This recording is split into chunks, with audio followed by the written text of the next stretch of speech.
जब से इंसानों ने अपना इंटरेस्ट अर्थ से बाहर स्पेस में डाला है, तब से हम इंसान स्पेस में लाइफ को ढूंढ रहे हैं। कभी वीनस, कभी मार्स, तो कभी आउटर स्पेस के एक्सोप्लैनेट्स में। पर हमारी इस रिसर्च भी कोमा लगता है जुपिटर और सैटर्न के आइसी मून्स पर। और आज हम बात कर रहे हैं उन्हीं में से एक, सैटर्न के सबसे बड़े मून टाइटन की, जो कि हमारे सोलर सिस्टम का दूसरा सबसे बड़ा मून है। जुपिटर के सबसे बड़े मून गैनीमेड से ये सिर्फ 2% छोटा है, और साथ ही साथ हमारे अर्थ के मून और प्लेनेट मरकरी से 50% ज्यादा मैसिव है। टाइटन एक ऐसा आइसी वर्ल्ड है जिसकी सरफेस को हमें इसका गोल्डन हेजी एटमॉस्फेयर देखने ही नहीं देता है। ये हमारे सोलर सिस्टम का एकमात्र ऐसा मून है जिसके पास डेंस एटमॉस्फेयर है, जो कि इसकी सरफेस से 975 किलोमीटर ऊपर तक फैला हुआ है। और अर्थ के बाद यही एक सेलेस्टियल बॉडी है जिसके अंदर हमें liquid bodies of rivers, lakes, ponds और ओशियंस मिलेंगे।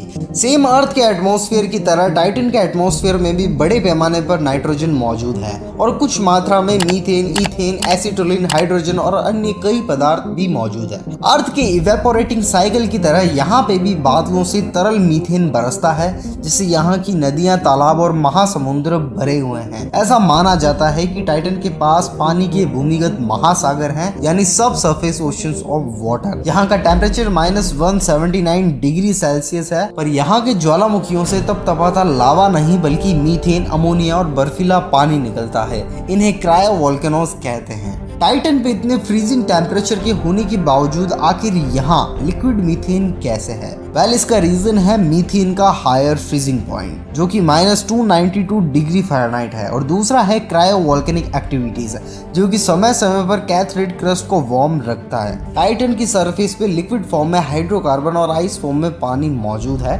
टाइटन एक ऐसी जगह है जहाँ बारिश भी होती है मीथेन की, वो मीथेन जिसे हम फ्यूल के रूप में यूज करते हैं। टाइटन की मीथेन की नदियां ह्यूमन सिविलाइजेशन की फ्यूल की सारी नीड्स को फुलफिल कर सकती है, और ऐसा भी हो सकता है कि नदियों में कोई जीव पनप रहे हों। हमारे पास टाइटन पे जीवन होने के 3 सबूत हैं। फर्स्ट ऑफ ऑल, इसके एटमॉस्फेयर में हाइड्रोजन का कंटिन्यूअसली डिसअपीयर होना। टाइटन के अपर एटमॉस्फेयर पे हाइड्रोजन मौजूद है, लेकिन ये सरफेस लेवल पे पहुंचते ही डिसअपीयर हो जाता है। इसे अगर हम अर्थ से रिलेट करके देखें तो पृथ्वी पे येलोस्टोन नेशनल पार्क में कई ऐसी स्पीशीज है जो कि हाइड्रोजन को कंज्यूम करके जी रही है, और हमारे मानव जीवन के लिए भी हाइड्रोजन नेसेसरी है। और हमारा सूरज वो तो हाइड्रोजन का ही गोला है। सेकंड है क्रायो वोल्केनिक इरप्शंस, जिनसे कोल्ड वाटर, अमोनिया और मीथेन आइस फॉर्म में बाहर आता है, और जहां पानी, हाइड्रोजन और अमोनिया हो वहां हम कैसे कह सकते हैं कि जीवन नहीं है। तीसरा है लेस अमाउंट ऑफ एसिटोलिन। टाइटन पे ऐसे लाइफ फॉर्म्स हो सकते हैं जो एसिटोलिन और हाइड्रोजन को कंज्यूम करके नाइट्रोजन रिलीज करते हो। सेम ऐसा ही साइकिल अर्थ पे फॉलो होता है, पर हमारे पास प्रेजेंट में कोई कॉन्फिडेंटल एविडेंस नहीं है कि टाइटन पे कोई भी ऑर्गेनिजम्स या लाइफ है। ऐसा हो सकता है टाइटन पे कुछ ऐसे जीव पनप रहे हों जिनकी समझ हमारी सोच से परे है। वहाँ के जीवन का अनुमान लगाना हमारे लिए बहुत कठिन है। अब बात करते हैं टाइटन के रोटेशनल पीरियड, डिस्टेंस और मेजरमेंट्स की। टाइटन सैटर्न का एक ऑर्बिट 1.2 मिलियन किलोमीटर्स की दूरी से 15 दिनों और 22 घंटों में पूरा करता है। हमारे अर्थ की मून की तरह टाइटन भी सैटर्न के साथ टाइडली लॉक्ड है, मतलब टाइटन सैटर्न को हमेशा एक ही साइड दिखाता है। वही सैटर्न सन का एक ऑर्बिट 29 अर्थ ईयर्स में कंप्लीट करता है। सैटर्न का रोटेशनल एक्सिस भी अर्थ की तरह टिल्टेड है। जो सीजनल साइकिल अर्थ पे फॉलो होता है, वही सेम साइकिल सैटर्न और टाइटन पे भी फॉलो होता है। मतलब टाइटन पे एक सिंगल सीजन 7 साल तक चलता है। टाइटन का डायमीटर 5149 किलोमीटर है। ये हमारे अर्थ के मून से 50% ज्यादा मैसिव है, और हमारे सन से 1.4 बिलियन किलोमीटर दूर है, यानी 9.5 एस्ट्रोनॉमिकल यूनिट्स। सनलाइट को यहाँ पे पहुंचने में करीब 80 मिनट्स लगते हैं। इतनी वास्ट डिस्टेंस के कारण अर्थ के मुकाबले यहाँ सिर्फ 1% सनलाइट पहुंच पाती है,